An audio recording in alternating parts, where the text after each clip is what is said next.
Magkita man kami nito ay tiyak na hindi ako paghihinalaan at malamang sa malamang ay pag-isipan pa ako nito na isa akong kakumpetensya. Ay, hinayupak. Umanda ka. Makikita mo. Ang bango-bango ano? Ano na ba ang lagay?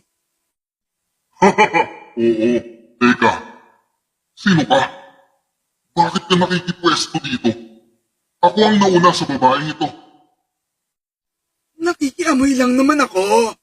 At wala akong balak na makihati sa'yo. Sa bagay, hindi kita masisisi.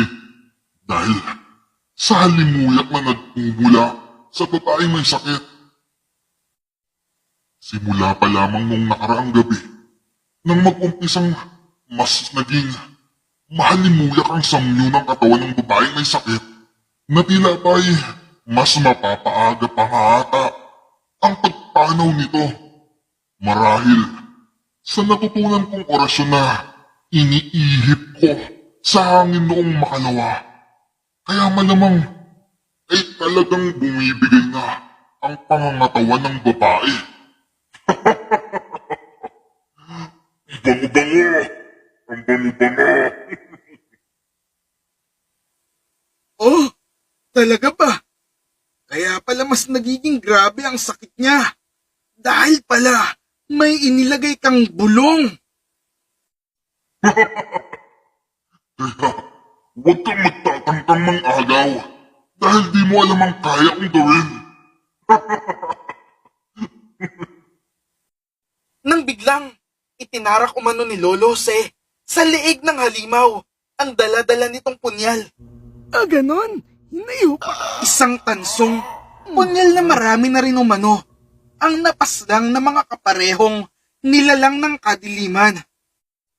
At agad-agad din umano na isinawsaw ni Lolo ang kabilang kamay nito sa dala-dala nitong abo.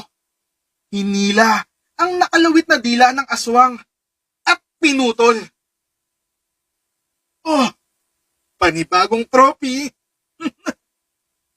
Nang biglang gumapang na mabilis ang halimaw palabas ng silong at mabilis na nawala na ito. Bagito! Parang tao lang din ang mga halimaw na to. Pag bagito pa at kabataan ay masyado ring mapupusok eh. At bara-bara lang din kung bumira. Hindi marunong mag-ingat. Malamang sa malamang may mapagpipiestahan sa kung saan nabuti ng kamatayan nitong bagitong ito. Sasabihin na naman ng mga tao, salvage, o kaya naman ay may mamamatay tao. Marami pang napagkwentuhan sina Lolo, Tatay at Nanay. Pero para sa akin ng mga oras na yon ay ang mahalaga, ligtas na si Nanay at banag na sa mukha niya ang sigla. Kung nahuli lang pala ang aksyon ni Lolo sa paglagay ng pangontra kay Nanay, ay malamang tumalab na pala kay Nanay ang ibinulong ng aswang na pampalubha ng sakit. Para sa aking kamisteryo, nakakatawa na nakaka-amaze yung narinig ko kay Lolo na nangyari sa ilalim ng silong ng bahay namin. Nakauwi na din pala si Lolo matapos niyang gawan ng sisidlan yung lengwa ng aswang. Sound tasty pero yucky. Mga ilang buwan pa ulit bago nakabalik si Lolo sa bahay.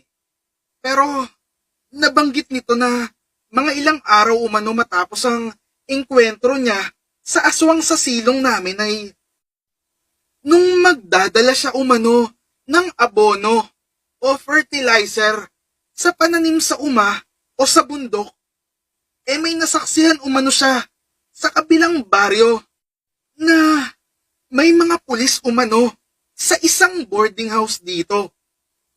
Nadiskubre na lamang di umano ng landlady yung isang binata niyang tenant na wala ng buhay sa sarili nitong silid.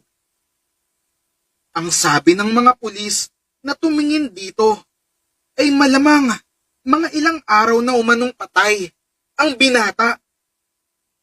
At nasa decomposition stage na ito. Hubot-hubad. At mukhang tinatay umano ito.